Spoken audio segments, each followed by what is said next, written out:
तीनों बड़ी मुसीबत में फंस गए हैं बाल संत अभिनव अरोड़ा। जी हां दोस्तों, संतों के पास जाकर नाचना कूदना गलत हरकत की वजह से जगत गुरु रामभद्राचार्य ने उन्हें डांटकर अपने मंच से नीचे उतार दिया था, जिसके बाद ट्रोलर्स के निशाने पर आ गए अभिनव अरोड़ा। अभिनव अरोड़ा एक बाल संत के रूप में प्रसिद्ध हैं, फैन फॉलोइंग भी उनकी काफी ज्यादा है।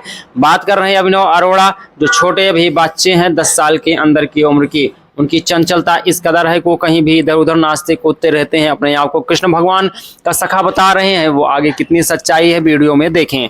जगत गुरु रामभद्राचार्य जी महाराज ने बाल संत अभिनव अरोड़ा को अपने मंच से जब उतारा तो उसकी प्रतिक्रिया भी दी गई। उन्होंने कहा उसका अभिनव स्वभाव है, वह संतों के पास जाकर हरकत करता रहता है, उसके अंदर चंचलता ज्यादा है, नाचता कूदता है। मेरी कथा गंभीर विषय पर चल रही थी, इसीलिए उसको मंच से उतार दिया गया, क्योंकि मेरी एक मर्यादा है, लेकिन उससे अभिनव का कोई दोष नहीं है। दरअसल सोशल मीडिया पर एक वीडियो इस दिनों काफी वायरल हो रहा है, जिसमें अभिनव अरोड़ा मंच पर नजर आ रहा है। मंच पर आरती के बीच वह जयकारे लगाते हुए इधर उधर टहलते दिखाई देता है, जिस पर रामभद्राचार्य जी महाराज उसे टोकते हैं और मंच से सीधे नीचे उतर जाने के लिए कह देते हैं। इसी बीच सोशल मीडिया पर लोगों ने कहा कि ये तो पाखंड रचा रहा है। इसी बीच जब मीडिया में आया बयान तो अभिनव ट्रोलर्स के निशाने पर आए अभिनव अरोड़ा ने बाद में सफाई पेश की। अभिनव ने कहा इसको बड़ा मुद्दा ना बनाया जाए। उन्होंने कहा अगर ऐसा नहीं किया गया तो हम लीगल एक्शन की कार्रवाई भी करेंगे। उसके बाद अभिनव अरोड़ा ने कहा जब मुझे डांटा गया, मैं छोटा हूं, मुझको डांट सकते हैं। उसके बाद पूज्य महाराज जगद्गुरु स्वामी जी ने बुला करके अपने कच्छ में मुझको आशीर्वाद दिया है। अब यह बात अपने तरफ से अभिनव अरोड़ा ने कही है। उधर वीडियो को लेकर जब महाराज से पूछा गया तो उन्होंने विजयोत्सव धाम महोत्सव में राम कथा जब करने पहुंचे थे श्री रामभद्राचार्य जी महाराज, तो उन्होंने कहा अभिनव अरोड़ा से मेरा कोई दोष नहीं, मेरा उससे कोई द्वंद्व नहीं है, चूंकि मेरी मर्यादा है। उस वक्त मेरी कथा गंभीर विषय पर चल रही थी, इसलिए मंच से उतारने को उसको कहा गया।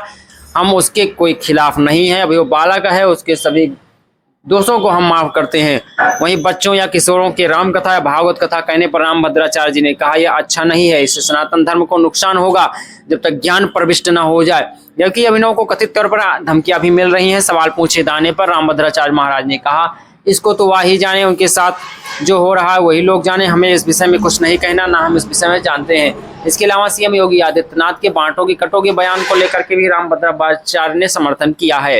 उन्होंने कहा हिंदुओं को एक होना चाहिए, वहीं कई राज्यों में अल्पसंख्यकों की संख्या बढ़ जाने पर भी उन्हें लाभ दिए जाने की बात कहते हुए महाराज जी ने कहा ये गलत है। समान नागरिक संहिता लागू हो, पूरे देश में संविधान के अनुसार देश चलेगा।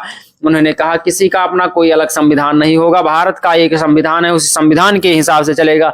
उन्होंने आगे बढ़ते हुए कहा बाबा साहेब अम्बेडकर के विचारों पर यह देश आगे बढ़ेगा, उनके दिए ये संविधान सम्मत से राष्ट्र का निर्माण होगा। उन्होंने कहा ढोंग पाखंड वालों पर कड़ा प्रहार किया जाएगा।